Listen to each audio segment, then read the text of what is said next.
아멘. 메시지 43번. 자, 7번이죠. 43주임서 7번입니다. 제목은 교회들에게 말씀하시는 그 영과 다윗의 열쇠를 가지신 분과 이기는 이들과 함께 정찬을 드실 분. 그렇죠. 어쨌든 세 방향으로 이제 메시지가 나눠지고 있습니다. 교회들에게 말씀하시는 그 영, 다윗의 열쇠를 가지신 분, 이기는 이들과 함께 정찬을 드실 분. 자, 어쨌든 이번 주는 좀 교회사하고 많이 관련이 있죠. 교회사. 계시록에 나와 있는 그 2, 3장의 7교회의 관점 안에서 교회사를 이렇게 집중적으로 몇 가지를 짚어보고 있습니다. 계시록 2, 3장에 나오는 7교회의 그러한 교회사의 관점은 형제회에서 이제 앤드류 밀러라는 교사가 이 관점에서 교회사를 조명했죠. 그걸 이제 워치바니 형제님이 그대로 또 받아들이셨고, 그리고 위트니스리 형제님은 12지파의 관점에서 교회사를 조금 더 세분화했습니다. 같은 흐름을 이제 좀 더 세분화해서 보게 된 것들이 있죠. 참고적으로 지금 한국의 어떤 기독교 교회사를 좀 알려드리겠습니다. 한국에서는 처음에 기독교가 들어올 때 남부지방은 주로 장로교가 좀 우세했어요. 장로교. 특별히 장로교 중에서 이제 스코틀랜드 장로회가 좀 이제 세력이 컸죠. 근데 스코틀랜드 장로회의 특징이 뭐냐면 기복신앙이 강해요. 기복신앙이 강하기 때문에 좀 진리적으로 좀 약한 부분이 있죠. 그래서 오랫동안 기독교 생활을 하신 분들을 보면 이렇게 좀 복을 비는 그러한 신앙이 좀 많죠. 그거는 좀 약간 스코틀랜드 장로회의 영향이라고 볼 수 있겠습니다. 그리고 충청과 경기 지방은 주로 감리교가 많았어요. 그리고 강원도 그리고 북부 지방은 남침례교.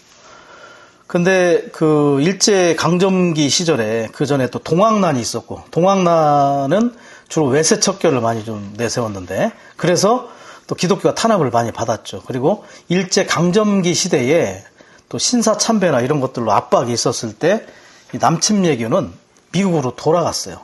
약간 한 발 물러선 거죠. 어떻게 보면 도망갔죠. 그리고 나서 한국전쟁 이후에 다시 돌아오게 됐어요. 그래서 한국에서는 남침례교를 향해서 좀 변절자다 이런 오명도 좀 있긴 합니다. 비난도 있긴 하죠. 어쨌든 이런 교회의 역사와 흐름 안에서 우리는 그리스도께서 이 땅에서 어떠한 행정과 그분의 갈망과 경륜을 갖고 계신지를 또 우리가 볼 수 있는 그런 계기가 될 수 있기를 원합니다. 자, 이번에 우리가 누리는 게 이제 요한계시록이죠. 근데 한 가지 특징이 뭐냐? 요한계시록이 쓰였을 그 시기가 어떤 시기냐? 교회가 하락했을 때 이것이 기록됐다는 것이 아주 특징이 있다는 것이죠.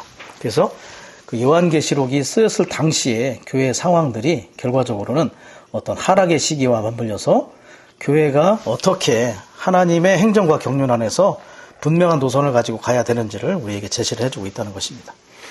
로마서가 크게 세 가지로 되어 있죠. 제목에서 그대로 나눠지듯이 로마서 1번은 계시록 2, 3장에서 모든 교회들에게 말씀하시는 그러한 그 영.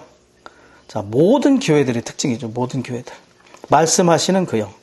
그리스도가 말씀하시는 그 영이시다. 특별히 7영으로서 또 말씀하고 계신다. 로마서 2번에서는 빌라델피아 교회에서 말씀하시는 그 영이십니다. 빌라델피아 교회. 자, 빌라델피아는 유일하게 칭찬받은 교회였죠. 격려의 말씀을 또 하고 계십니다. 특별히 로마서 3번은 라오디게아의 상태를 놓고 말씀하시는 그 영. 또 경고의 말씀도 있으십니다. 또 그러한 소극적인 상황에서 벗어날 필요가 있다는 것을 이 라오디게아의 어떤 보낸 편지 안에서 우리는 읽을 수가 있겠죠. 자, 로마서 1번에 요한계시록 2장 3장에서 그리스도가 모든 교회들에게 말씀하시는 그 영이시다. 자, ABC의 공통점이 뭐냐? ABC의 공통점이 각 서신의 처음에는 말씀하시는 그리스도, 그리고 끝에서는 말씀하시는 그 영이 있으시다. 그런데 처음 시작 부분에는 특정한 교회에게 말씀하신다. 그런데 그 서신의 끝부분에서는 항상 교회들에게 말씀하시는 그 영을 언급한다는 것이 특징이 있습니다. 자, 이번에 보시면 계시록 2, 3장에서 무한하시고 생명을 해방하시고 7배로 강화되신 공기 같은 영이신 그리스도께서 각 서신의 처음에 7교회에게 각각에게 하신 말씀이 각 서신의 끝에서는 7배로 강화되시고 모든 것을 포함하신 생명 주는 영께서 우주적으로 7교회 모두에게 하신 말씀이 된다. 여기서도 동일하게 그런 관점에서 얘기를 하고 있습니다. 시작에서는 특정한 교회에서 그리스도께서, 마지막에는 결과적으로 7교회 모두에게 말씀하시는 그 영. 자, 우주적이라는 말은 뭐냐면 우주적, 영어로 유니버설인데 이건 뭐냐? 특정 지역이나 특정 개인에 국한되지 않는다, 이런 의미를 갖고 있습니다. 그래서 특정한 교회에게 쓰여진 편지였지만 마지막 부분에서 모든 교회에게 우주적으로 이렇게 통용이 되고 해당이 된다는 것을 말하고 있죠. 그래서 이러한 서신들이 결국 교회들의 모든 필요를 채우고 있음을 우리가 알 수 있는 것이죠. 자, 비본에서도 동일한 부분을 이야기하고 있습니다. 자, 그리스도는 말씀하시는 영, 곧 모든 교회들에게 말씀하시는 그 영이 된다. 그리스도와 그 영이 하나의 그러한 동일한 부분임을 이야기하고 있습니다. 그리스도는 특정 지방의 교회에게 말씀하시고 그 영은 우주적인 몸에게 말씀하신다. 그래서 서신의 시작은 말씀하시는 그리스도가 있어요. 그러니까 서신의 끝에 가면 그 영이 교회들에게 말씀하십니다. 서신의 시작에서는 각 교회의 전달자들에게 말한다고 되어 있죠. 전달자들. 그런데 마지막에 가면 교회들에게 그 영이 말씀하신다. 그래서 이 그리스도의 방면이 특징이 있어요. 에베소 교회에서의 그 그리스도는, 말씀하시는 그리스도는 오른손에 7뼈를 붙잡고 7 금등잔대 사이 가운데를 거니시는 이. 그리고 서머나 교회에서의 그 그리스도의 특징은 뭐냐면 처음과 마지막이고 죽었다가 살아나신 분. 그리고 버가모 교회에 그 말씀하시는 그리스도는 양날이 선 날카로운 칼을 가진 이. 그리고 두아디라 교회에 말씀하시는 그리스도, 전달자에게 말씀하시는 그리스도는 눈은 불꽃과 같고 발은 빛나는 노새와 같은 하나님의 아들이라고 얘기를 하죠. 그리고 이제 사대에 가면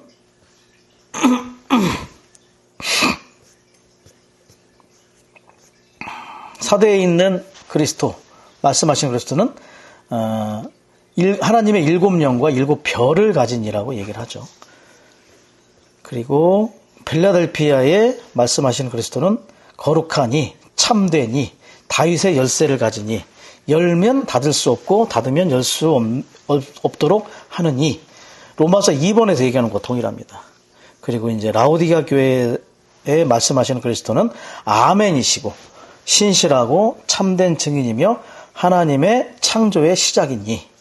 자, 라오디게의 상태가 회복되었다가 하락되었기 때문에 아멘이라는 말은 이제 확고부동한, 확실한 이런 말이죠.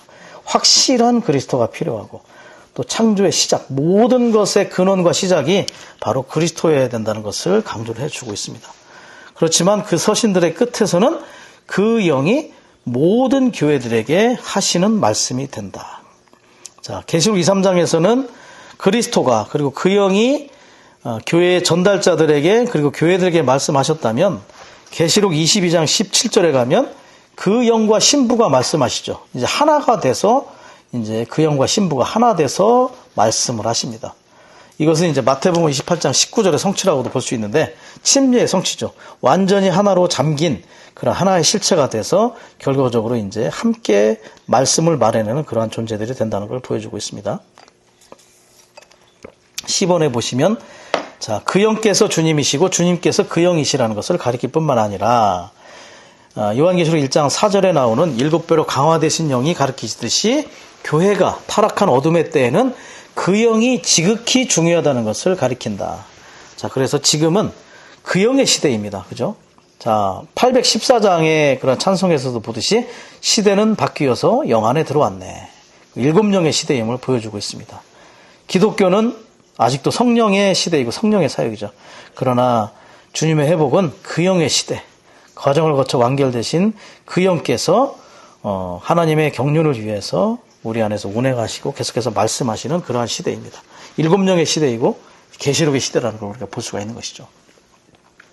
D번이 이 모든 것들을 이제 종합해서 말합니다. 요한계시록 2장과 3장에 나오는 7 서신은 주님께서 하신 말씀이지만 오늘날 우리가 이 서신들을 읽을 때 하나님의 7영께서 하나님의 경륜의 목적을 위해 우리의 영 안에서 우리에게 말씀하신다. 각 서신의 시작에 나오는 주님의 말씀은 특정 지방의 교회에게 하신 것이지만 모든 시대의 사람들이 이 말씀을 읽을 때 이 말씀은 그 영께서 모든 교회들에게 하시는 말씀이 된다. 자, 계시록의 시대에 각 서신에게 쓰여진 특정 교회에게 하신 말씀이지만 지금 이 시대에 이 서신을 읽을 때 우리에게도 이 서신의 효과가 있고 이 서신이 우리에게 도움을 준다는 것을 말해주고 있는 것입니다. 특별히 이러한 그분의 말씀이 어디에서 말합니까? 우리의 영 안에서. 자, 계시록에서 교회와 또 새 예루살렘과 이런 긍정적인 것들에 대한 이상을 보기 위해서 반드시 영 안에 들어가는 걸 강조했어요. 요한이 영 안에서 이런 것들의 이상을 보았죠.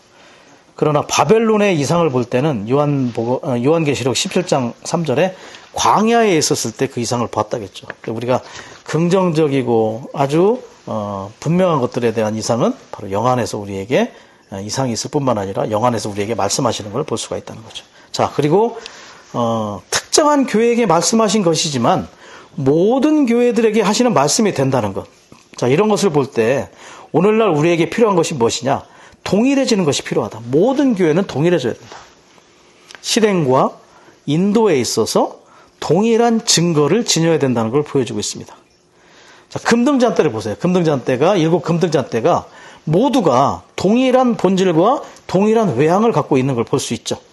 그래서 교회의 모든 본질과 외양과 표현에 있어서 하나인 삼일 하나님 그리스도에 대한 그러한 표현과 외양을 가져야 된다. 그래서 이러한 서신들의 말씀이 결과적으로 모든 교회들을 이렇게 동일한 실행과 동일한 인도, 동일한 증거를 지니도록 도와주는 역할을 한다는 것입니다. 이러한 말씀이 어떻습니까? 건강하고 아주 건전한 우리에게 가르침이 되고 있죠. 그래서 이러한 신약 경륜에 속한 이러한 사도들의 가르침, 이러한 것들을 근거로 한 이러한 서신들이 오늘날 교회에서 너무나 중요하게 우리에게 읽혀지고 있음을 우리는 볼 수가 있는 것이죠. 골로새서 4장 16절에 보면 바울이 이렇게 얘기합니다.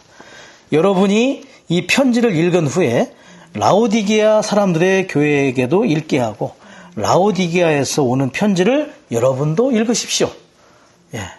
골로새에게 보낸 편지를 라오디게아가 읽게 하고 라오디게아에게 보내진 편지는 또 골로새가 읽게 해서 모든 편지들이 이렇게 각 교회에게 다 이렇게 전달돼서 함께 이러한 부담을 받을 수 있고 동일한 본질과 동일한 외양과 동일한 표현을 갖도록 도와주도록 하고 있다.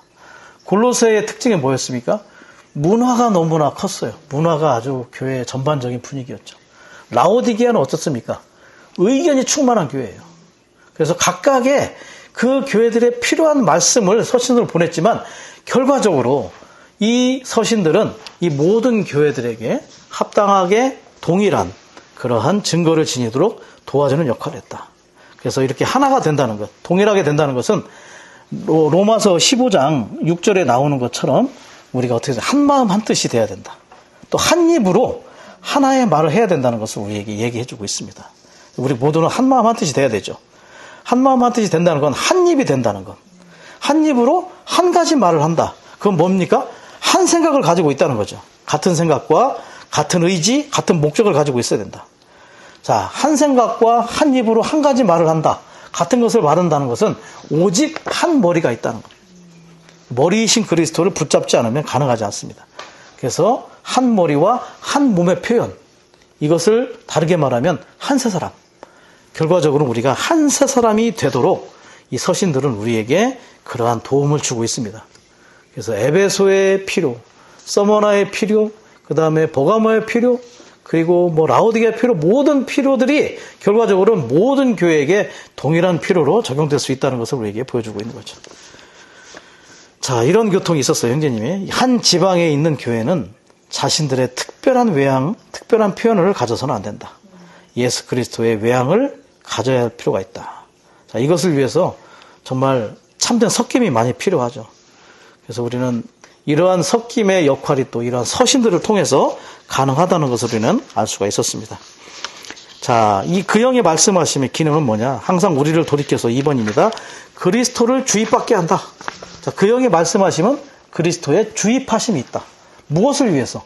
변화와 건축에 필요한 재료가 될 수 있도록 우리 안에 그분의 어떠하심을 주입하는 역할을 하고 있다는 것이죠. 고린도후서 3장 16절 18절 말씀 중에 그 동일한 형상으로 변화된다는 말이 있죠. 18절에 가면.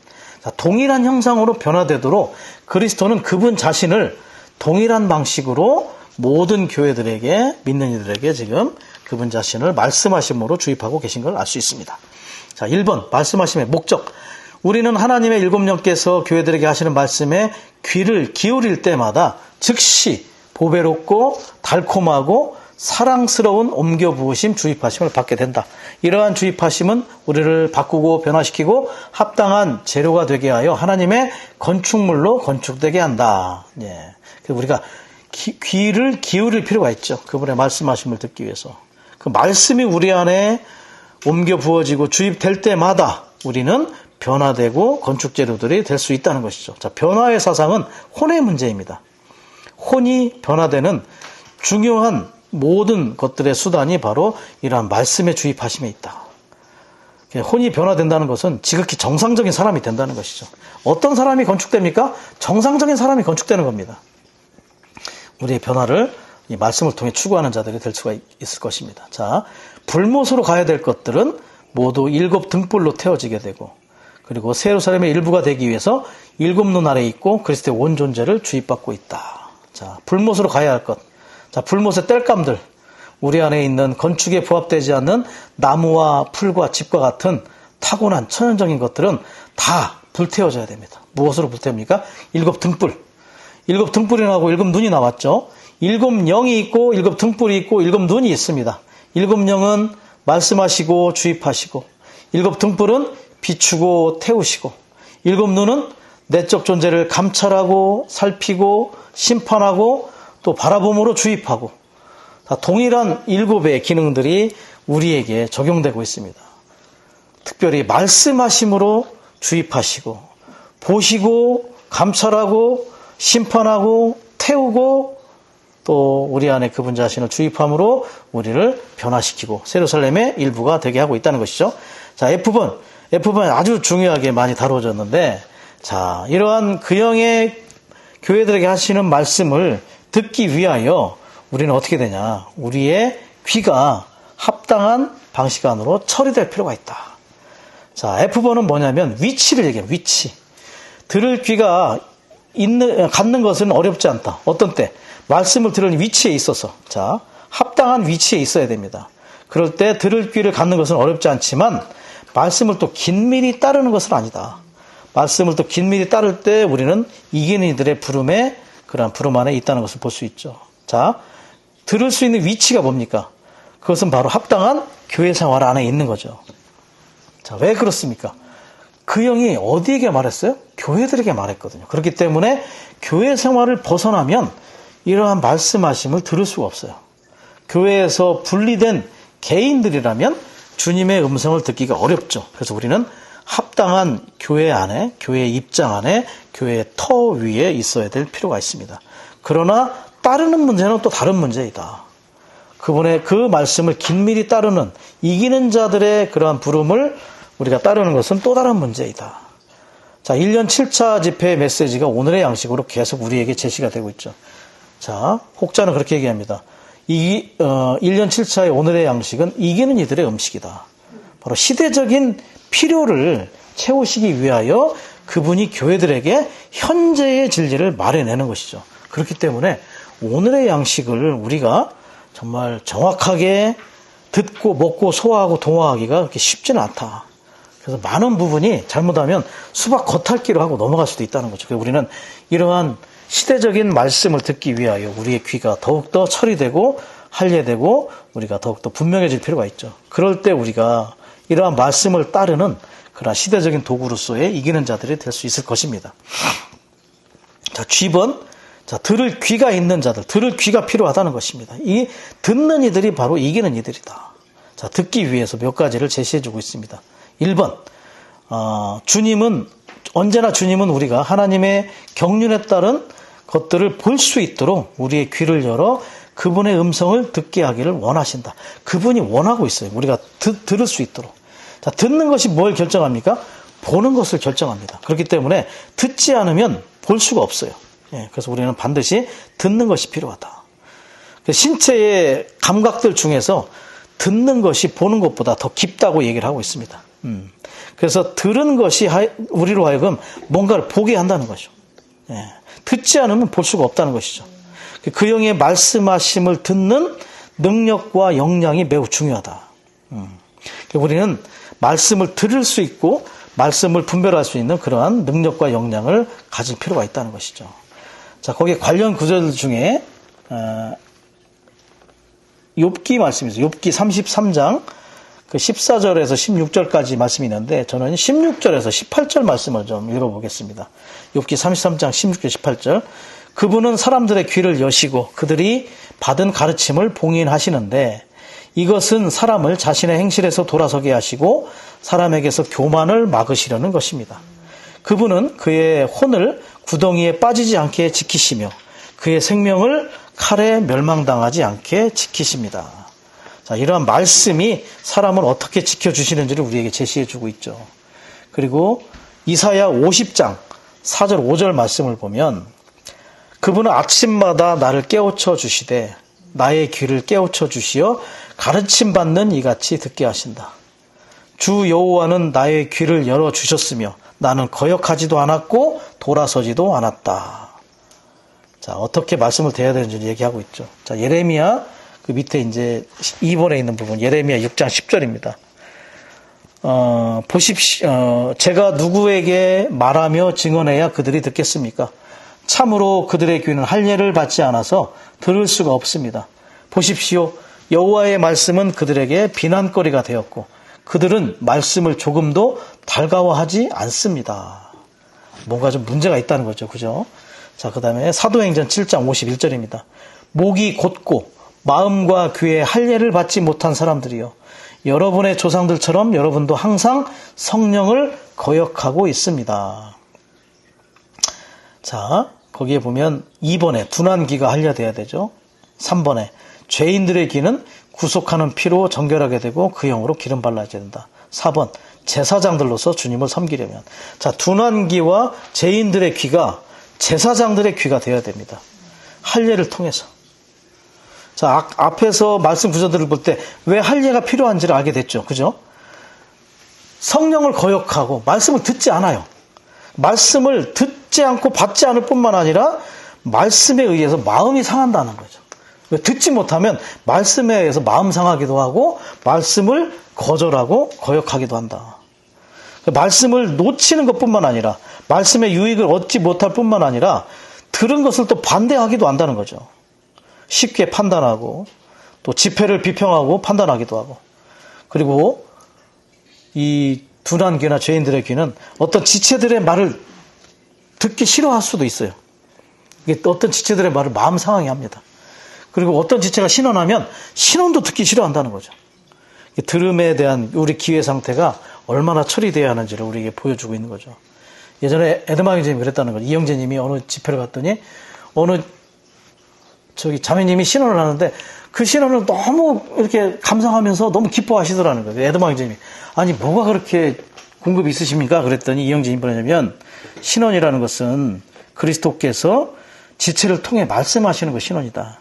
그래서 우리가 영안에서 그 신원을 들으면 모든 신원은 우리에게 공급이 된다. 우리의 귀가 참되게 처리되고 할례될 필요가 있다는 것을 보여주는 것이죠. 예. 자, 우리의 귀가 이렇게 거룩하고 또 헌신될 필요가 있습니다.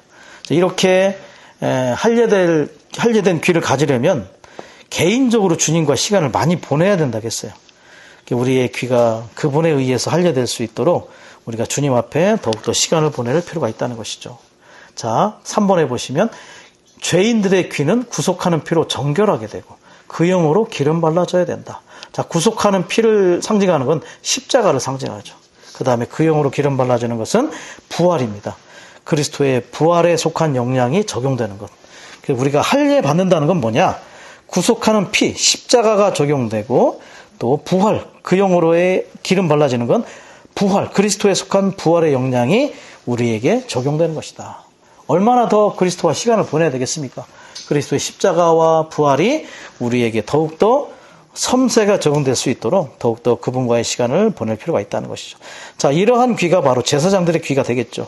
자, 제사장들이 되려면 구속하는 피로 우리의 귀를 정결하게 해야 된다. 출애굽기나 레위기의 말씀은 이제 제사장으로 섬기기 전에 이렇게 피로 귀에 바르는 것을 우리에게 제시를 해주고 있습니다. 5번, 그 영께서 교회들에게 말씀하실 때 우리 모두는 그 영께서 하시는 말씀을 듣기 위해 귀가 열리고 할례를 받고 정결하게 되고 기름 발라줘야 된다. 이 모든 것들을 종합해서 한 말이죠. 자, 이제 이렇게 우리의 귀가 할례될 때 그 영께서 교회들에게 하시는 그런 섬세한 하나하나의 말씀이 다 우리에게 직접적이고 우리에게 다 적용되고 들어오는 그런 말씀이 될 수 있다는 것이죠. 자, H번은 이제 교회사를 얘기하고 있습니다. 교회 정통에서 나오는 그러한 얘기들이라고 하는데 그 영께서 하시는 말씀은 교회사 가운데 있는 7종류의 교회들에 관한 것인데, 자, 이 교회들은 첫 번째 초대교회, 에베소 교회죠. 에베소라는 말의 뜻은 이제 바람직한이라는 뜻을 갖고 있지만 사실은 바람직한 교회가 되지 못했죠. 첫 번째 하락한 교회가 됐습니다. 자, 서머나 고난받는 교회, 버가모 세상적인 교회. 자, 서머나 교회 때는 사탄이 밖에 있었어요.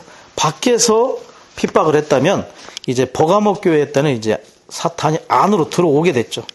이제 기독교를 받아들이고 나서는 이제 사탄이 안으로 들어와서 교회 안에 불신자들이 많았다는 거예요. 믿지 않는 이들이 사실 거짓 믿는 이들이 많았다는 거죠.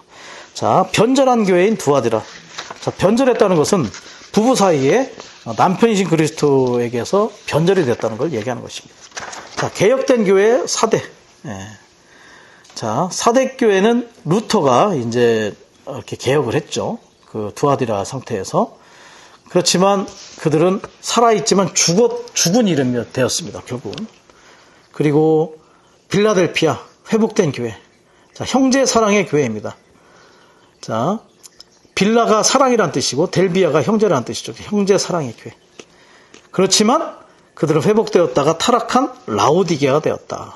자, 라오디게아는 많은 의견들이라는, 많은 사람들의 의견이란 뜻입니다. 라오가 뭐냐면 라오가 많은 사람이란 뜻이고 디게아 혹은 디시아가 의견이란 뜻입니다. 많은 사람들의 의견이 있는 교회가 됐어요. 자, 사랑이 식어졌기 때문에, 사랑이 식어지니까 형제가 뭐가 됐냐면 그냥 사람들이 돼버렸어요. 그리고 나서 사랑 대신에 의견이 충만하게 됐다는 거죠. 자, 이 사랑이 얼마나 중요한지. 사랑이 사라지면 형제는 없어지고 사람들만 있고, 사람들이 많아지면 사랑 대신 의견이 충만하게 된다는 것입니다. 그리고 나서 이 형제회가 이제 라오디게 상태로 다시 하락하게 되고, 다시 교회사는 세 가지의 또 반간증이 일어납니다. 속생명파, 복음주의, 오순절파. 속생명파는 이제 앤드류 머리, 제시펜 루이스 여사, 그 다음에 어스틴 스팍스나 에미 바버 자매님들이 속생명파죠. 복음주의는 이제 리빙스턴, 아프리카 사역, 로버트 모리슨, 또 중국 내지 선교의 허드슨 테일러 같은 사람들. 그리고 오순절파는 이제 A.B. 심슨 이런 사람들. 오순절파는 특히 방언과 예언을 너무 강조했어요. 그리고 나서 이제 니영재님과 이영재님을 통해서 주의 회복이 지금 교회사에서 연결되고 있는 것입니다. 자, 마지막 네 종류의 교회들은 모두 주님께서 다시 오실 때까지 이 땅에 남아 있을 것이다. 두아디라, 사대, 빌라델피아, 라오디게아는 계속해서 주님이 오실 때까지. 앞에 있는 교회들은 다 이미 지나간 교회죠. 자, 의심할 여지 없이 회복된 교회만이 하나님의 영원한 목적을 이룰 수 있다. 주님께서 얻고자 하시는 것이고, 우리는 주님의 선택을 취해야 된다. 이 길이 뭡니까? 빌라델피아의 길을 취하는 겁니다. 가장 칭찬받았고 가장 합당한 길이 바로 빌라델피아 교회의 길이라는 걸 알 필요가 있어요. 자, 라오디게아는 일그러진 빌라델피아. 일그러졌다는 건 뭐냐? 외양이 찌그러졌단 말이죠. 영어로 distorted는 뭐냐? distort. 이거는 비틀다, 왜곡됐다. 그래서 빌라델피아가 왜곡된 교회입니다. 잘못된 외양과 잘못된 표현을 갖게 됐죠. 미지근합니다. 타협이 많아요. 영적으로 교만한 그러한 교회가 되었다는 것입니다. 자, 라오디게아는 모든 것을 알면서도 실제로는 그 어떤 것에 대해서도 뜨겁지 않은 것을 의미한다. 라오디게아는 명목상으로는 모든 것을 갖고 있지만 그 어떤 것을 위해서도 자신의 목숨을 희생할 수 없다. 라오디게아는 자신의 이전 영광은 기억하지만 하나님 앞에서의 자신의 현재 상태는 잊어버린다. 그렇죠. 뜨겁지 않다. 열정이 이제 사라져버렸어요. 명목상으로는 다 갖고 있지만 그러나 너무나 객관적이죠. 그렇기 때문에 주관적인 체험이 부족하기 때문에 자신의 목숨을 희생할 만큼의 가치를 느끼지 못한다는 거죠. 이전의 모든 영광은 영광으로 기억하고 있지만 현재의 빈약한 상태를 알지 못한다. 잊어버리고 산다. 교리와 지식을 자랑합니다. 그러면서 뭐라고 얘기했죠? 우리가 더 낫다. 항상 자신들이 낫다고 생각하는 경향이 있다는 거죠. 이영재님이 경고를 했어요. 주 회복에 있는 우리 안에서도 우리가 빌라델피아다라고 말하는 순간에 우리는 라오디게아다. 이영재님이 이러한 그 형제회의 라오디게아 상태, 특별히 폐쇄 형제회, 이런 라오디게아 상태에 있는 형제에게 보낸 편지가 있어요. 너무나 폐쇄적이고 사람들을 자꾸 이렇게 분리시키고 자신들만 이렇게 있기 때문에 그런 편지를 보냈죠. 우리는 두 가지 근원에서만 사람들을 배제할 수 있다. 고린도전서 5장에 나오는 것처럼 비도덕적인 행위를 하였는가? 그거 아시죠? 그 다음에 요한 2서에 나오는 것처럼 그리스도의 인격을 부인했는가? 이 두 가지 경우가 아니라면 우리는 폐쇄적으로 닫아서는 안 되고 열려 있어야 된다. 이걸 강조했다는 것이죠. 그러니까 형제회는 너무나 폐쇄적이고 닫혀있는 교회가 되어버렸습니다. 자, 우리가 빌라델피아 길을 계속 가기를 원한다면 우리 자신을 하나님 앞에서 겸손히 낮춰야 되는 것을 반드시 기억해야 된다. 이게 보호받는 비결입니다. 겸손해야 된다. 예. 에베소 3장 8절에서도 은혜에 관한 부분을 얘기할 때 바울이 모든 성도들보다 작은 자보다 더 작은 자, 아주 지극히 작은 자라고 자기를 소개했거든요.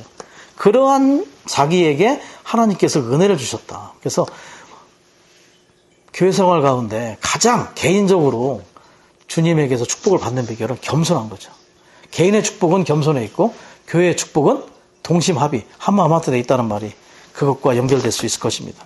개인적으로 우리가 교회 안에서도 그렇고 겸손히 낮출 필요가 있다. 겸손이란 말은 그냥 낮아지는 것이 아니라 아무것도 아닌 존재가 돼야 돼요. Nothing. 교회 생활을 하면 할수록 나는 아무것도 아닙니다 라는 말이 나올 수 있도록 우리가 더욱더 십자가와 부활을 통과할 필요가 있겠죠. 자, 우리가 그래서 빌라델피아라고 가정해서도 안 된다. 우리가 주님이 우리를 축복하신다, 주의 회복을 축복하신다 이런 말도 해서는 안 된다는 거예요. 교묘한 방식으로 영적인 교만을 가져오게 된다. 분명 우리는 많은 계시들이 있어요. 그렇지만 그 많은 계시들은 더 많은 책임이 따른다는 것을 우리는 기억할 필요가 있다는 것이죠. 그러니까 우리는 이러한 교회사 안에서 우리가 어떠한 길을 가야 할지, 이 빌라델피아에 합당한 길을 우리가 취하는 그러한 비결을 배울 필요가 있다는 것이죠. 자, 로마서 2번에서 이제 빌라델피아 교회에게 말씀하신 그 영 중에 특별히 그 그리스도가 어떤 분인지를 볼 필요가 있습니다. 회복된 교회 빌라델피아에서 그리스도는 하나님의 왕국을 건축하기 위한 다윗의 집으로 예표된 하나님의 집의 열쇠, 보물창고의 열쇠가 어깨 위에 놓인 분으로 나타내신다. 자, 2번과 3번, 로마서 2번과 3번에서는 이 빌라델피아와 라오디게아의 그리스도가 어떤 분인지를 우리에게 제시해주고 있습니다. 이 그리스도는 어떻습니까? 빌라델피아에서 보물을 갖고 계세요. 보물. 열쇠, 보물 창고가 있는 열쇠를 갖고 있다. 그리고 어디에 있어요? 어깨 위에 놓여 있다. 어깨가 뭐냐면 능력입니다. 능력. 항상 가슴은 사랑을 상징하고 어깨는 능력을 상징하죠. 그래서 그분은 하나님의 집의 열쇠, 보물 창고, 모든 풍성을 우리에게 공급할 능력 있는 열쇠를 지금 가지고 계신다. 자, A번 다윗의 열쇠를 얘기하죠. 왕국의 열쇠. 여닫는 권위가 그분께 있다.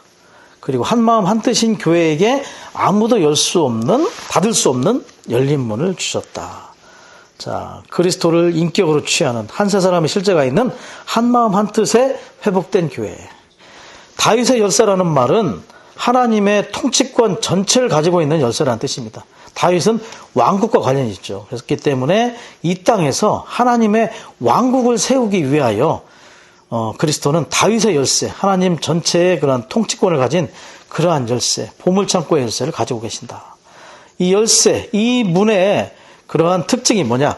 우리를 변화시키는 일을 하고 있다. 비번에 나오는 것처럼 흰 돌과 기둥으로 변화시킨다. 흰돌로 변화시키고 기둥으로 변화시킨다. 특별히 이 기둥을 얘기할 때 하나님의 이름, 세루살렘의 이름, 주님의 새 이름이라고 얘기했죠. 자, 이름이라는 건 뭐냐? 인격의 변화를 얘기합니다. 자, 이름이 있다는 건 인격이 변화되었다.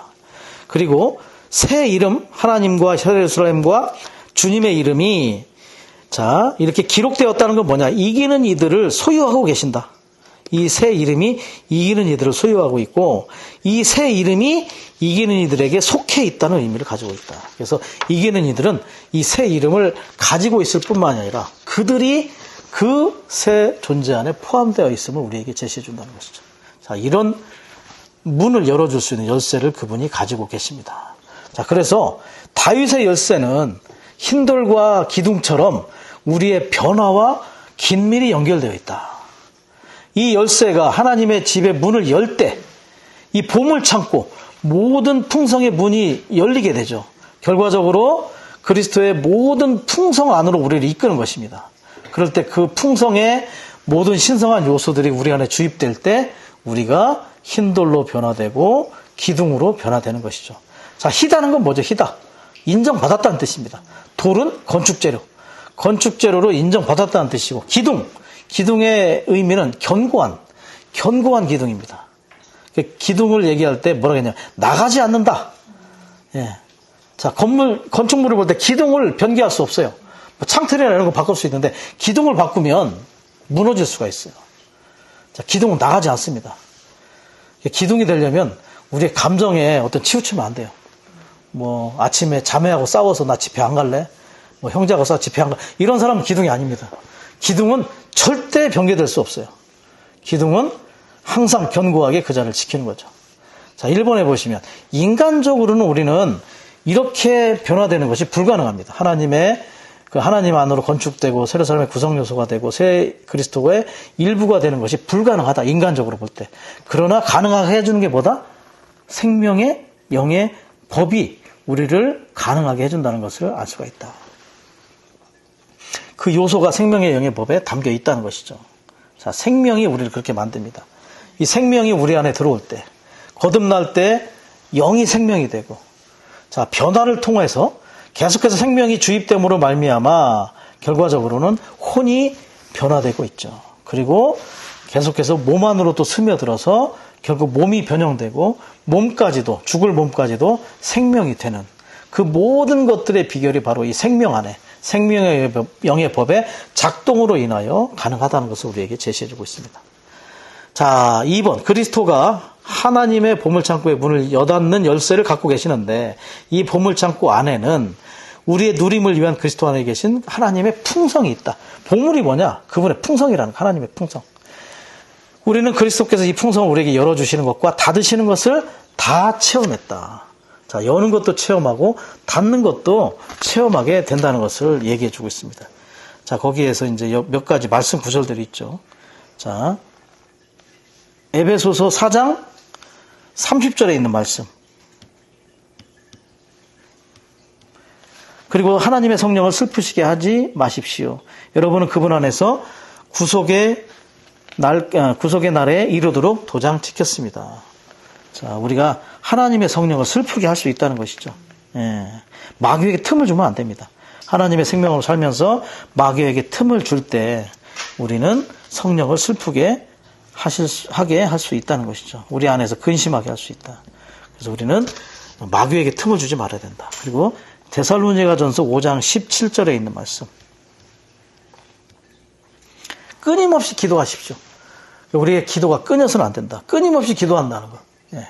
기도는 우리가 영을 훈련하는 거죠. 자, 어떻게 우리가 끊임없이 기도할 수 있습니까? 주님의 이름을 부를 때 우리가 또 끊임없이 주님과 연결돼서 기도할 수 있는 것이죠.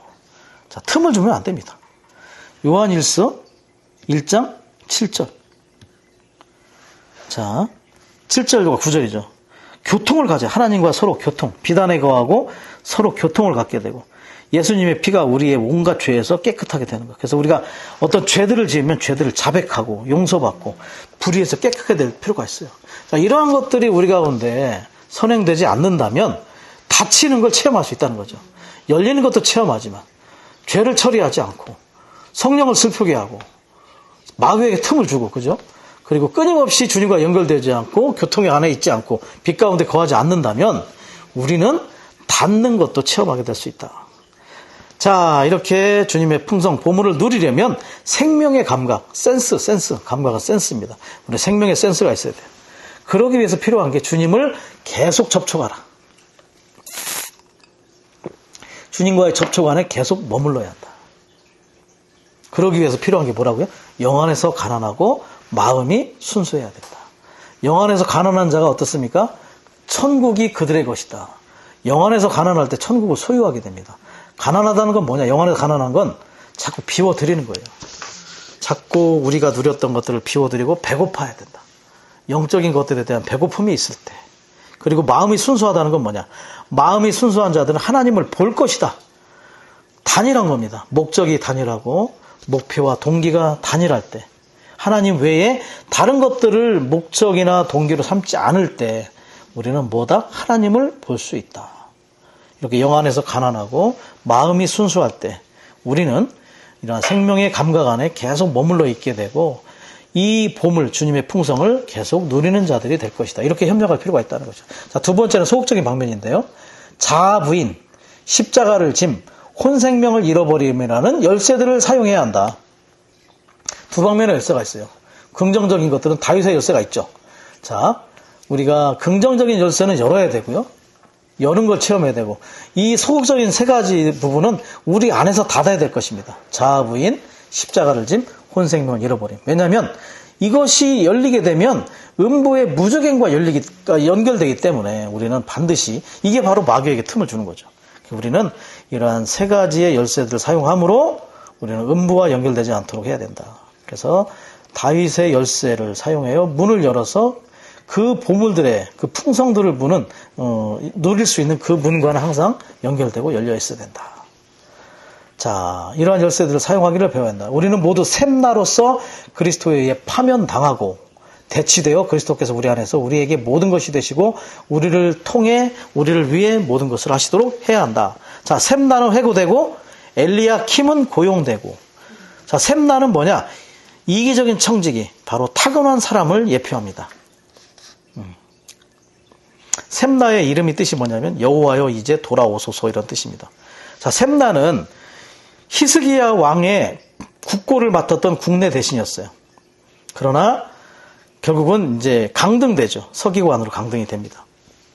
그리고 이 사람이 히스기야 때에 외교 정책에 아주 중요한 역할을 맡은 사람이랍니다. 이 사람이 펼친 정책은 친이집트 정책이죠. 아시리아를 대항하고 친이집트 정책을 세웠는데 이사야와는 반대였어요. 이사야는 그거 반대였어요. 그래서 시대의 사역자와 반대였던 사람이죠. 그렇기 때문에 결국 이러한 타고난 천연적인 사람을 상징하는 셈나는 해고당하는 것이 맞았다는 거죠.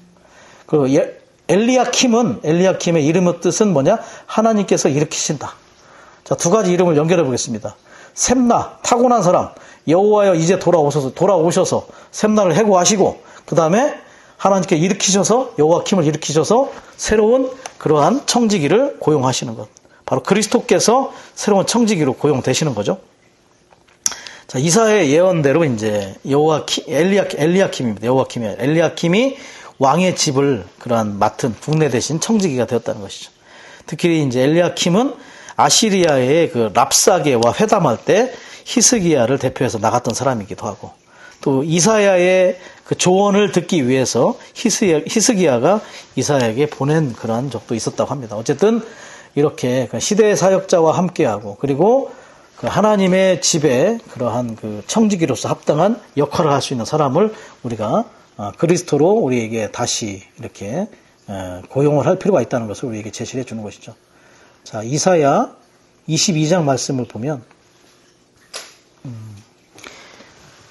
이사야 22장 거기에 보면 이제 22장 21절 말씀이 있고 22절 말씀이 있는데요. 지금 찾을 수가 없네.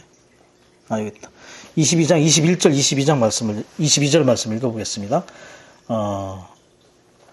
엘리야킴에 대한 얘기죠. 너의 관복을 그에게 입히고 너의 허리띠를 그에게 메어주며 너의 통치권을 그의 손에 맡기리니 그가 예루살렘 주민들과 유다의 집의 아버지가 되리라. 그리고 다윗 집의 열쇠를 그의 어깨 위에 두리니 그가 열면 닫을 사람이 없고 그가 닫으면 열 사람이 없으리라.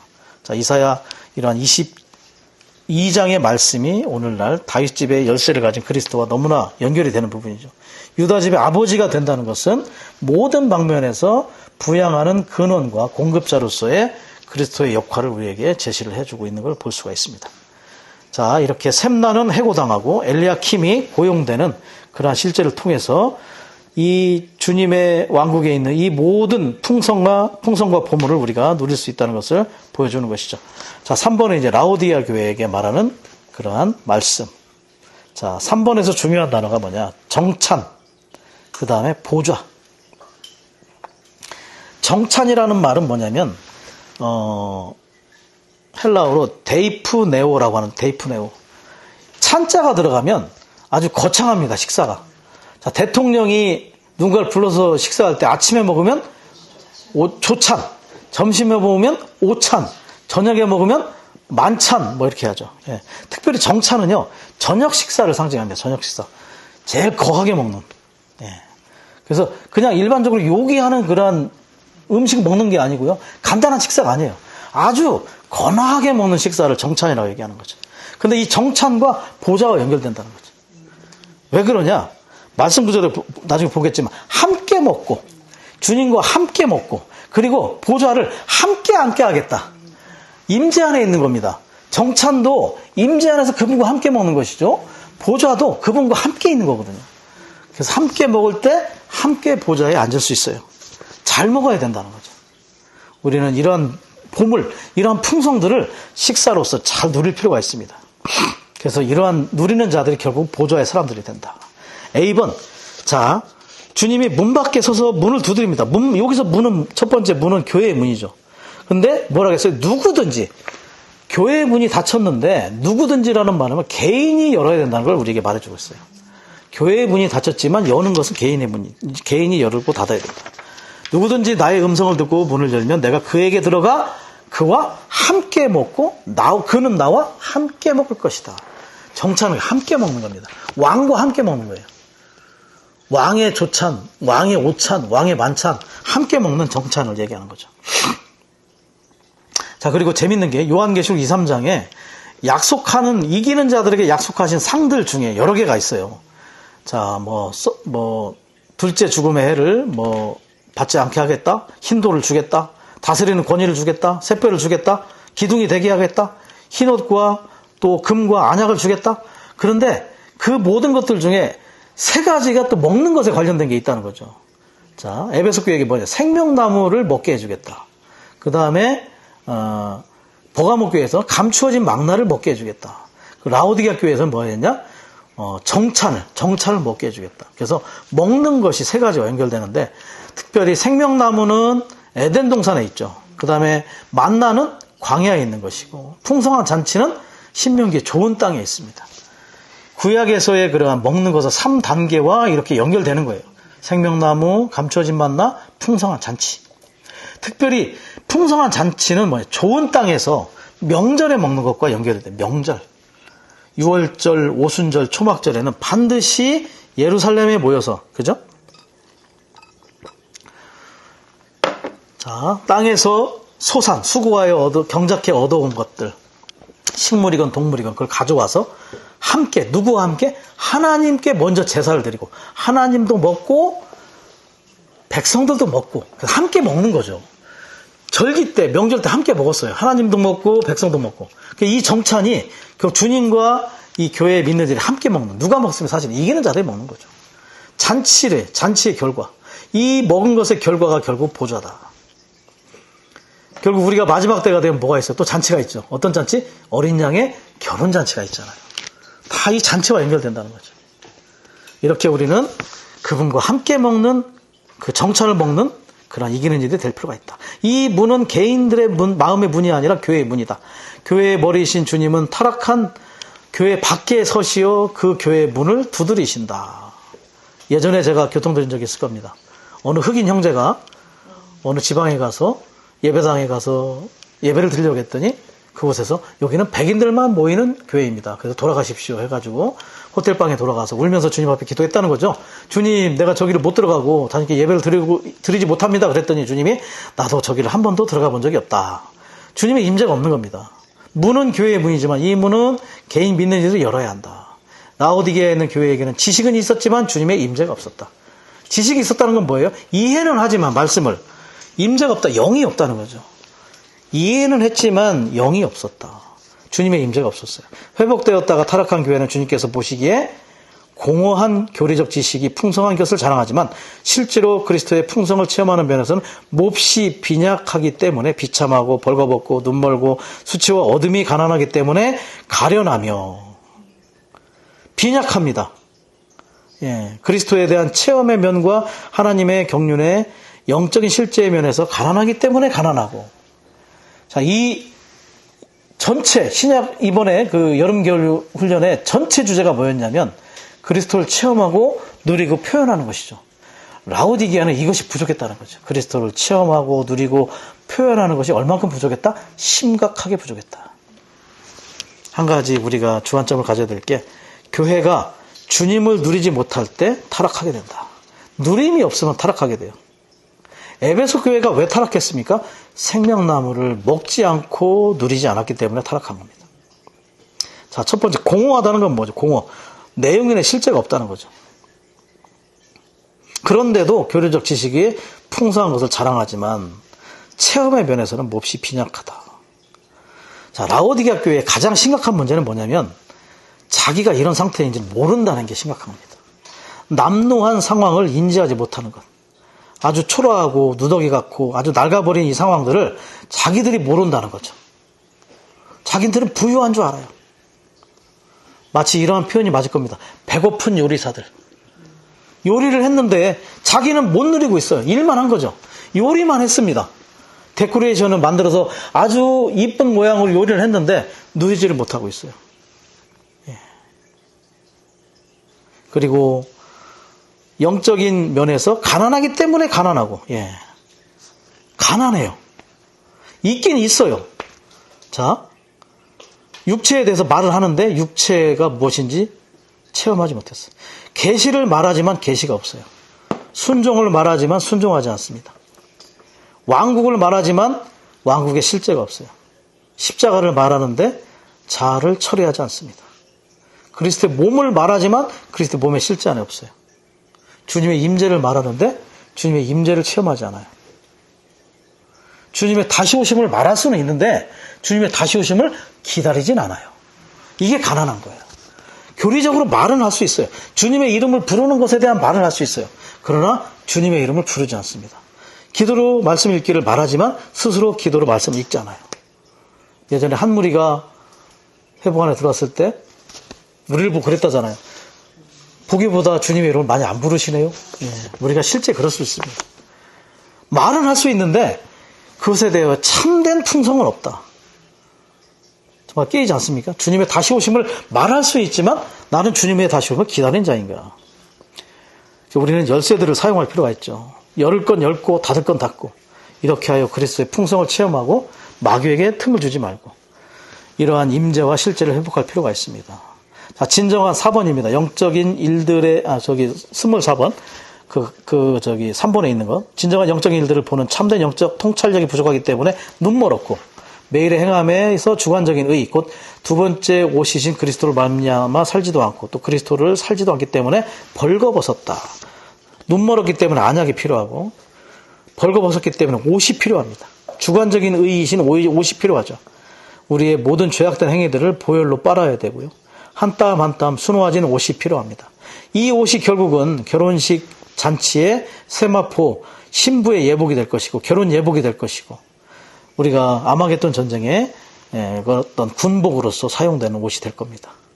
이렇게 그리스도를 체험할 필요가 있다는 것이죠. 그러나 이들은 어땠습니까? 교리의 눈이 너무 멀었어요. 지식과 교리는 많았지만 이해는 하고 있었지만 영 안에 빛이 없었다. 죽은 지식 때문에 교회를 더 미지근하게 만들었다. 이 죽은 지식이 또 주님의 임재를 잃게 만들었다. 그래서 빛이 있어야 돼, 빛이. 이러한 말씀의 빛이 임할 때 이 빛이 결과적으로 풍성을 가져옵니다. 풍성은 빛으로부터 오게 되는 거죠.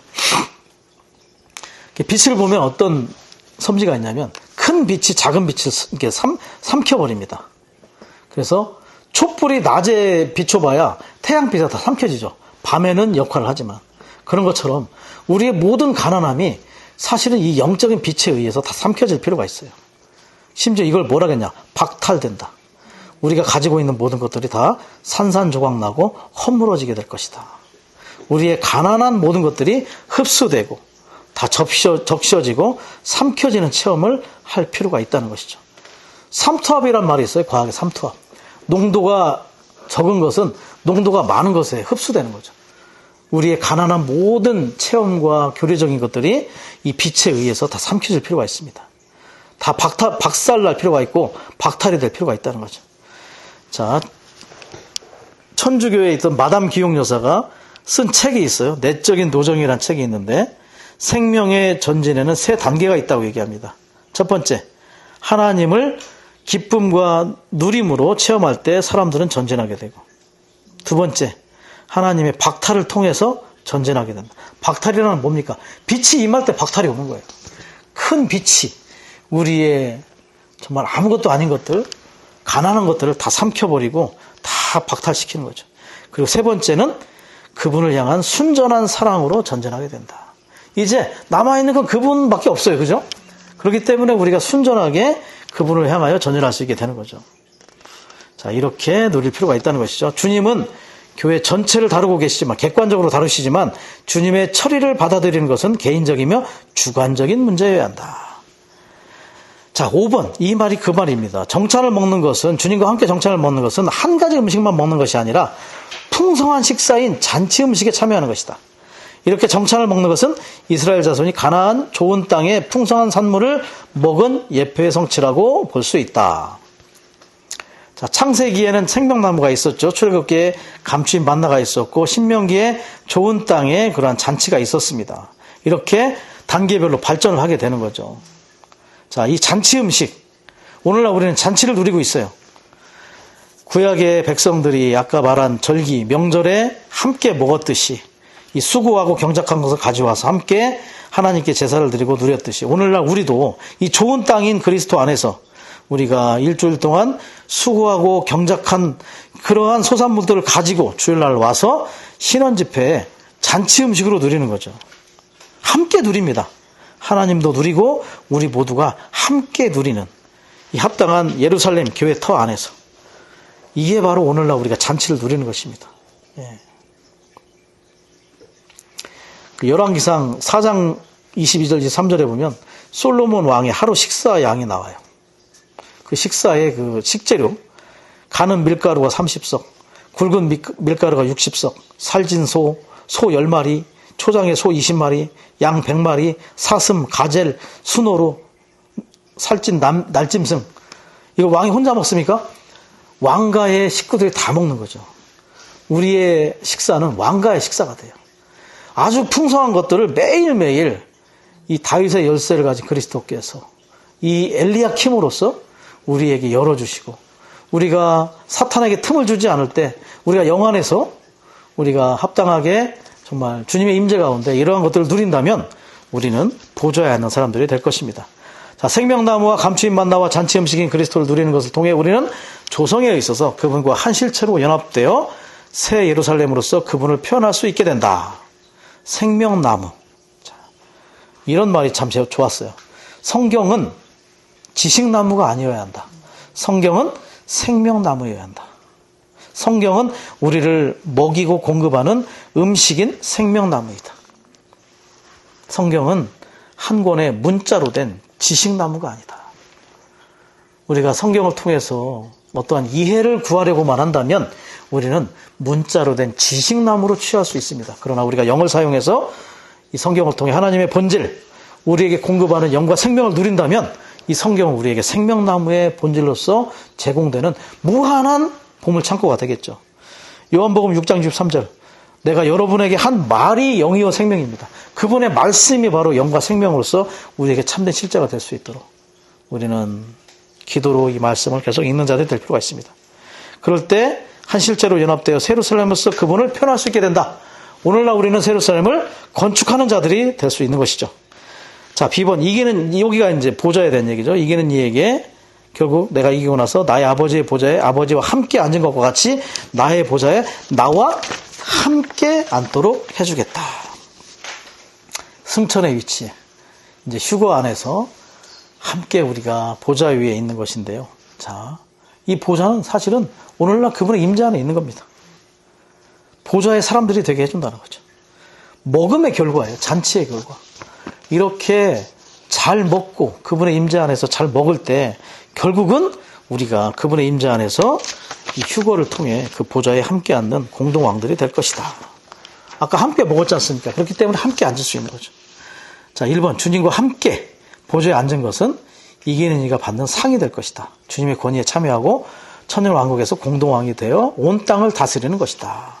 함께 먹기 때문에 함께 앉게 될 것이고 권위를 갖게 되시고, 자, 온 땅을 다스리는 것입니다. 계시록 2장 27절이나 12장 5절, 19장 15절에 보면 쇠막대기로 다스린다는 말이 있어요. 이 왕들이. 다스린다는 말이 뭐냐면 셰펄, 목양하다는 뜻이에요. 왕으로 다스리는 건 목양하는 거죠. 그날에도 우리는 백성들을 다스리는데 목양하며 다스립니다. 오늘날도 왕들이 하는 일이 뭐냐면 목양하는 일들이에요. 목자가 사실은 왕입니다. 목자. 청지기들. 먹을 걸 나눠주는 이들. 요셉과 같이. 이 양식이 있는 자들이 왕입니다. 왕. 우리는 목양하는 왕들이 될 필요가 있어요. 오늘날도. 자, 하나님의 의도는 그분 자신을 사람 안으로 일해 넣으시고 사람에게 일하시어 사람이 보좌에 앉을 수 있게 하는 것이다. 그분의 갈망은 우리를 보좌의 사람들이 되게 하는 것이다. 보좌의 사람들. People of the throne. 예. 하여튼, 자. 오브가 동격이에요. 소유의 의미도 동격. 자, 보좌의 사람들. 사람과 보좌가 같은 동격입니다. 존재. 그들의 존재가 보좌가 된 거죠. 일에 넣는 그런 먹음을 통해서. 형제님 그랬죠. 티켓을 사서 그냥 올라가는 쉬운 문제가 아니다. 대가 지불이 요구된다. 그분이 우리 안에 일에 넣으실 수 있도록 허락해드리고 정찬을 통해서 계속 그분과 함께 먹을 필요가 있습니다. 자, 3번에 십자가에 못 박히시고 부활하시고 승천하심으로 주 예수님은 보좌에 오르셨다. 예수라는 이름의 참 사람이 보좌에 계신다. 이제 오늘날 하늘과 땅의 주님, 우주의 주님은 사람이시다. 바로 이러한 이유로 우리는 예수님은 주님이시다라고 선포하며 바로 이러한 이유로 오 주 예수님이라고 부르는 것이다. 자, 승천, 부활하셨고 승천하셨죠. 부활은 당선, 승천은 취임. 이제 우주의 왕으로서, 우주의 주인으로서 부활할 때 당선되셨고 승천하심으로 이제 취임, 공식적으로 취임하신 거예요. 참 사람이신 인성 안에 예수께서 이렇게 과정을 거치심으로. 이 과정을 거친 이유가 우리가 동일한 그러한 길을 가도록 이렇게 과정을 거치심으로 길을 열어주신 겁니다.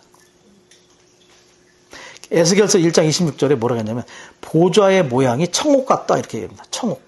보좌의 모양이 청옥이라는 건 청자가 그 푸를 청자죠. 파랗다는 뜻입니다. 파란색은 하늘에 속한 색이에요. 보좌의 모양은 하늘에 속한 것, 하늘의 상태와 분위기. 오늘날 우리가 보좌 위에 있다는 건 뭐냐? 바로 하늘에 속한 분위기와 상태 안에 있다는 얘기를 하는 것이죠. 자, 이렇게 보좌는 주님의 임재와 깊은 관련이 있어요. 그래서 주님의 임재 안에 있기를 원한다면, 보좌의 체험을 하기 원한다면, 첫 번째, 보좌 앞에 나와야 한다. 보좌에서 시간을 더 보내야 된다 얘기합니다. 왜냐하면 결국 휴거될 때 어디로 휴거됩니까? 보좌 앞으로 휴거되잖아요. 보좌 위로. 그렇기 때문에 오늘날 보좌 앞에 나와야 돼요. 보좌 앞으로 어떻게 나가죠? 히브리서 4장 16절 은혜의 보좌 앞에 담대히 그분의 보혈을 의지하여 담대히 뻔뻔하게 영 안에 있는 은혜의 보좌 앞에 나아가야 돼요. 그 보좌는 오늘 우리의 영 안에 있어요. 우리의 영과 하늘이 연결되어 있죠. 누구를 통해서? 하늘에 속한 사닥다라이신 그리스도가 이 땅과 하늘을 연결할 때 영과 하늘이 연결된 것입니다. 거듭난 이들에게는 이제 은혜의 보좌가 우리의 영 안에 있다는 걸 알게 되는 거죠. 두 번째, 대가 지불이 필요하다. 자아를 부인하고 혼생명을 잃어버리는 대가 지불. 그래서 마음 상하거나 어떤 사람을 좋아하지 않는 것들을 다 처리해야 돼요. 세 번째, 양심을 처리하라. 수정처럼 맑은 하늘을 가져야 된다. 이것이 바로 그리스도인의 영적인 체험의 가장 높은 것이다. 맑고 투명하고 깨끗한 꺼리낌 없는 양심을 소유할 필요가 있다. 그래서 우리 안에서부터 맑은 하늘이 있어야 된다. 그 맑은 하늘 위에 뭐가 있냐면 보좌가 있는 거죠. 이렇게 우리가 대가를 지불하고 그분의 임재 안에 있을 때 매일매일 조금씩 그분이 우리를 보좌의 사람들로 만들고 계시다는 것이죠. 우리는 조금씩 보좌의 사람들이 되어가고 있어요. 자, 아주 중요한 포인트가 있는데 예수님이 주님이시다. 우주의 주님이 바로 이 사람이시다. 하늘과 땅의 주님. 그래서 뭐라고 선포한다고? 이렇게 예수님이 주님이시다 선포하고 우리가 어떻게 한다고요? 오 주 예수님이라고 부르는 것이다. 자, 오 주 예수님이라고 얘기할 때 헬라어로 오 퀴리에 예수죠. 오 퀴리 예수. 자, 퀴리에가 이제 기본형이 퀴리오스. 주라는 것이 퀴리오스. 이 퀴리오스라는 뜻은 뭐냐면 온 우주의 주인이라는 뜻이죠. 만왕의 왕이고 만주의 주. 그분이 승천하신 이후에 이 주라는 이름이 그에게 붙었어요. 사도행전 2장 36절에 보면 베드로가 이렇게 얘기하죠. 여러분이 십자가 못 박은 이 예수님을 하나님께서 주님과 그리스도가 되게 하셨다. 예, 그분은 승천하셔서 공식적으로 하나님의 그리스도, 기름 부음 받으신 하나님의 위임을 수행할 수 있는 그러한 우주의 주님이 되셨음을 우리가 알 수가 있는 것이죠. 그래서 우리가 주 예수님이라고 부를 때마다 그분이 우주의 주님이다라고 선포하는 것이고, 주 예수님이라고 부를 때마다 우리도 이 보좌에 함께 있다라는 것을 선포하는 것입니다. 그분의 임재와 함께 있는 것이죠.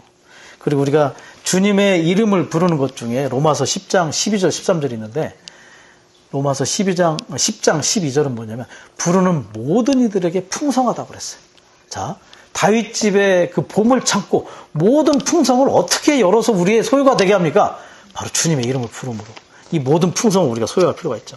이 주님의 이름을 부를 때 이 부요하게 하는 모든 풍성이 우리에게 들어올 뿐만 아니라 결과적으로 보좌에 앉아 계신 그분을 우리의 주로 인정할 뿐만 아니라 우리가 또한 그 보좌로 가게 될 것이라는 것을 주님의 이름을 부름으로 그 임재 안에서 우리의 갈망을 그분께 선포하는 것이고, 우리가 점점 그 보좌로 지금 향해 가는 것을 우리가 말하는 것입니다. 주님의 이름을 부르는 것이 너무나 놀랍지 않습니까? 자, 이것은 바로 창세기 1장 26절의 성취죠. 사람을 제사장과 왕이 되게 창조하셨습니다. 형상을 통해서는 표현하는 제사장, 통치권을 통해서는 그분을 대표하는 왕. 결국은 우리는 다시 왕이 돼야 돼요. 이게 바로 왕의 귀환입니다. 우리는 다시 왕으로 귀환해야 돼요. 어떻게? 주님의 이름을 부름으로, 풍성을 얻음으로, 승천한 주, 우주의 왕이시고 우주의 주이신 그분을 인정하고 우리가 그분의 보좌에 앉을 것을 우리가 선포하는, 그리고 말씀을 기도를 읽음으로 우리가 이러한 풍성을, 정찬을 먹는 그러한 실제가 있을 필요가 있겠죠. 자, 4번에 개척자와 선구자이신 그리스도. 그러므로 우리에게 미리 가셔서 길을 열어주셨어요. 길을 여시고 앞장서 가심으로 따라갈 수 있도록 해주셨다. 계시록 14장에 보면 어린 양이 어디로 인도하든지 따라가는 자들이라고 얘기하죠. 오늘날 이기는 자들은. 그래서 그들이 14장 1절에 가면 시온산에 섰을 때, 그 하나님의 보좌 앞에 섰을 때 어린 양이 그대로 따라온 겁니다. 왜냐하면 계속 따라갔기 때문에. 그래서 우리가 보좌를 향해 지금 5번과 같이 전진하고 있다는 거죠. 행진하고 있다는 것입니다. 이렇게 그분을 누림으로 가능한 것입니다. 이 부분을 볼 때 저는 에녹이 생각났어요. 에녹이 300년 동안 하나님과 동행했죠. 그때 이명재 뭐라고 했냐면 그는 300년 동안 조금씩 하늘과 가까워졌다. 우리는 매일매일 조금씩 하늘과 가까워져야 됩니다. 영안에서 우리는 하늘에 속한 분위기와 상태 안에서 조금씩 그 하늘과 더 연결되고 하늘을 향하여 계속 전진하는 그러한 노정이 우리 가운데 있을 필요가 있다는 것이죠. 이게 하나님의 의도가 우리의 영광 안으로 이끌어내는 보좌에 함께하는 것이기 때문이다. 하나님은 사람을 통해 그분 자신을 나타내기를 갈망하시며 사람을 통해 왕으로서 다스리고 통치하기를 원하신다. 하나님의 의도는 사탄을 내던지고 사탄에게 포로로 사로잡혀간 많은 사람들을 구속하여 그분의 보좌로 이끌어가는 것이다. 결과적으로 이렇게 우리는 왕이 될 것입니다. 이렇게 우리는 권위를 갖게 되죠. 오늘날 우리에게도 정말 보좌를 접촉하고 정말 보좌의 임재 가운데 있다면 우리에게도 권위가 있어야 됩니다. 그래서 권위를 주장할 필요는 없어요. 누군가에게 권위를 주장하는 것은 권위가 없다는 뜻이다. 권위는 어디에 있냐면 보좌에 있죠. 보좌는 근데 그 보좌로부터 생명수의 강이 흘러나오는 것이 있어요. 그렇기 때문에 생명이 흘러나오는 자가 권위가 있는 것입니다. 그래서 그런 얘기를 했다고 하죠. 누가 권위냐? 권위는 교통이다. 흐름과 교통이 권위다. 다른 것이 권위가 아니라 보좌로부터 생명이 흐르는 그것이 바로 참된 권위다. 우리에게 참된 생명의 실제가 있고 보좌에 주님의 임재가 있다면 우리에게 그런 권위가 나타날 것이고 우리가 전하는 복음을 통하여 다른 이들을 굴복하는 그러한 참된 왕국복음의 실제를 체험하게 될 것이죠. 자, 그래서 우리는 이러한 보좌의 사람들이 되기 위해서 중요한 것이 오늘 잘 먹어야 돼. 정찬을 먹어야 될 필요가 있을 뿐만 아니라 주님의 임재를 잃지 않도록 주님의 임재를 지킬 필요가 있다. 임재가 있는 한 우리는 아무것도 두려워할 필요가 없고 이 임재가 결국 우리의 모든 권위가 될 것이고 참된 실제 또 주님 앞에 있는 그런 모든 실제를 가져오게 되기 때문이죠. 자, 마지막 6번. 우리는 하나님의 아들들이 되도록 부름을 받았고 왕들이 될 운명이지만 하나님께서 우리에게 일하시고 우리 위에 일하시어 우리에게 왕권을 얻을 자격을 주시는 것이 필요하다. 이렇게 왕권을 얻기 위해서 우리는 그분의 임재 가운데 있어야 되고 그분과 함께 정찬을 먹어야 되고 우리는 집에 풍성한 모든 것들을 누림으로 우리 안에서 참되게 이러한 것들이 나타나는 실제가 있게 될 것입니다. 그럴 때 우리는 주님이 다시 오실 때 우리는 왕국 안에서 공동 왕들로서 참되게 외국 백성들을 우리가 목양하는 그런 왕들의 그러한 행정에 참여하는 이들로 발견될 수 있게 될 것입니다.